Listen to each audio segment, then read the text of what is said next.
Sveiki visi. Prieš pradedant įrašą, nauja informacija apie Samadhi 3 dalį. Visgi, manau, galėsite ją pamatyti. Žinoma, ji dar nėra baigta, tokius ilgus įrašus visada patikrinu prieš pradėdamas darbus, nes su tokiais įrašais visada kyla kokių nors problemų. Ir šis kartas neišimtis. Beje, tai pirmas kartas, kai YouTube'as iš viso neleidžia įkelti įrašo. Bet išsiaiškinau, kame problema ir manau įrašą pamatysite, kai tik jį pabaigsiu. Todėl darbas, kurį jau padariau, manau, nenueis veltui. Todėl artimiausiu metu galite laukti šios dalies. O dabar pereikime prie šios temos įrašo. Tikiuosi bus naudinga. Šiandien pakalbėsime apie 7 vaisius, kurie gali padėti užmušti vėžį. Ir apie tai, iš kur vaisiuje ar augaluose iš vis atsirado tokios medžiagos, kurios gali nužudyti vėžį. Juk augalai arba vaisiai neserga vėžiu, skirtingai nei žmonės. Taip pat reikia pasiaiškinti dėl cukraus vaisiuose, nes jūs tikriausiai žinote, jog vaisiuose daug cukraus, o vėžys dievina cukrų. Taigi pradėkime nuo pirmo numerio sąraše. Uogos. Yra 2 rūšių uogos, turinčios didžiausią potencialą kovoje su vėžiu. Ir tai mėlynė ir gervuogė. Jose daugiausia taip vadinamų antocianinų, kurie turi daug įdomių savybių. Viena jų yra vėžio augimo slopinimas. Be to, antocianinai yra mikroorganizmų maistas žarnyne, o 80% imuniteto yra žarnyno mikrobiomoj. Ir šie mikroorganizmai labai mėgsta augalinės kilmės medžiagas. Jie tampa stipresni, įvairesni ir jų skaičius auga. Viename įdomiame tyrime buvo nustatyta, kad antocianinai sumažina krūties vėžį, žarnyno vėžį, taip pat prostatos vėžį. Taip, tai stebėjimo tyrimai, bet pakankamai patikimi. Bet jei kas nors pareikštų, o mes padarėme atradimą, vėžį galima sustabdyti sveikų maitinimusi. Kas tai finansuotų? Juk tai būtų žala farmacijos įmonėms. Žinoma, niekas to nenutiks. Medžiagos uogose naudingos ne tik dėl vėžio. Jos padeda sumažinti uždegimą, o taip pat nužudyti mikrobus. Antras numeris – citrusiniai vaisiai. Tai yra citrina, laimas, greipfrutai. Jie ne tik turtingi vitaminu C, kuris padeda imunitetui, bet taip pat turi daug flavonoidų. Vienas jų iš organizmo šalina medžiagas, kurios sukelia vėžį. Kitaip tariant, jis padidina kepenų gebėjimą konvertuoti kancerogenus į nekenksmingas daleles.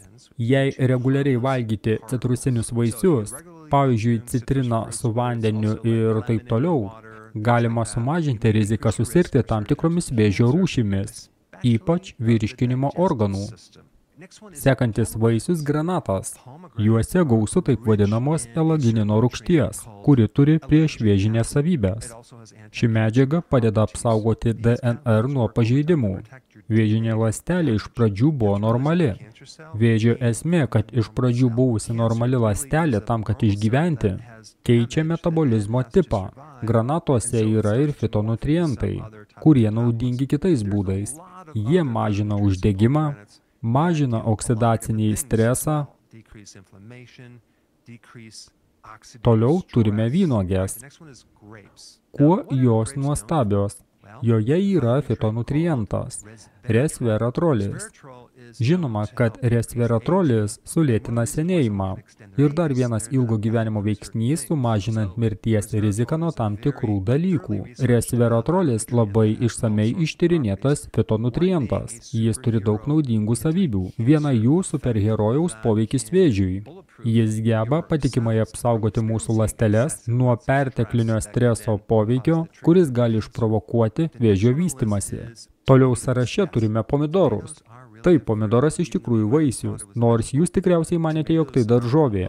Pomidoruose daug medžiagos vadinamos likopenu, o juos termiškai apdorojant likopeno kiekis didėja. Pavyzdžiui, pomidorų padažas. Turiu didžiulį sodą su įvairių rūšių pomidorais. Eksperimentuoju su įvairiomis rūšimis. Turiu tamsiai violetinės, žalios spalvos, geltonus, daugybė įvairių. Skirtingos spalvos žymi skirtingus pigmentus ir fitonutrientus. Bandau ir renkuosi tai, kas man patinka, atsižvelgiant į jų skonį ir atsparumą vabzdžiams bei kenkėjams. Taip pat siunčiu juos į laboratoriją, kad išsiaiškinti, kas jų viduje. Sekantis vaisius – avokadas. Pirma, kas yra juose – glutationas. supergalingas antioksidantas, kuris gali apsaugoti ląsteles nuo kancerogeninių medžiagų, kurios gali iššaukti vėžį. Kuo daugiau gaunate glutatijono iš maisto, tuo geriau. Be to, avokade yra fitonutrientų, kurie nukreipti į vėžinės kamieninės ląsteles. Tai ląstelės, kurios dar netapo vėžinėmis, bet ketina jomis tapti. Jeigu sugebėsite sulėtinti šį procesą, tai galės naikinti vėžį iš šaknų. Ir paskutinis punktas mūsų sąraše. Alyvuogės. Taip, alyvuogės tai taip pat vaisius. Juose yra taip vadinamas oleuropeinas, o taip pat hidroksitirazolis. Abi medžiagos priešinasi vėžinių ląstelių augimui. Alyvuogės yra tam tikras natūralus skydas, kuris puikiai apsaugo kūną.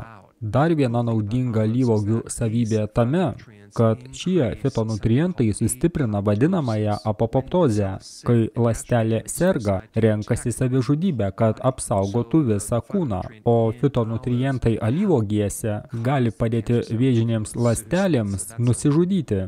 Dabar pakalbėkime apie tai, iš kur vaisiuose atsirado tokios medžiagos. Šie augalai pasigamino tam tikras cheminės medžiagas, kurios padeda jiem išgyventi, apsaugodamos nuo ultravioletinių spindulių. Taip pat nuo patogenų, virusų ir bakterijų.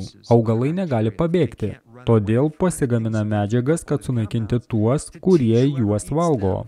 Tokios priešvėžinės medžiagos slopina tam tikrus fermentus, o kai kurie fitonutrientai stimuliuoja autofagiją. Tai yra priverčia organizmą sunaikinti pažeistas ląsteles, paverčiant jas vėliau į naujus baltymus. Kitos medžiagos tiesiogiai pribaigia vabzdžius. Jos sukuria trumpalaikį stresą organizme, priversdamos organizmą su tuo susidoroti ir taip jį sustiprindamos. Pavyzdžiui, jei vaikas niekada neserga, jis neturės imuniteto. Kūnas mokosi kovoti ir taip tampa stipresniu. Blogai, kai nėra jokio streso. Šios augalinės kilmės medžiagos nebūtinai nužudo ar ištirpdo vėžį. Jos padeda atsikratyti to, kas pavirsta į vėžį, nuo uždegimų ir palaiko žarnyno mikroflorą.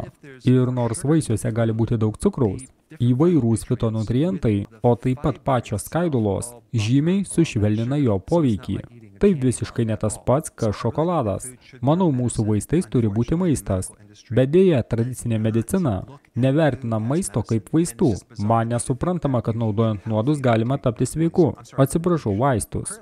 Šiuo metu dalyvauju vėžio tyrimuose su grupe iš Europos. Ir mes jau paskelbėme keletą neįtikėtinų rezultatų dėl natūralių medžiagų naudojimo iš augalų.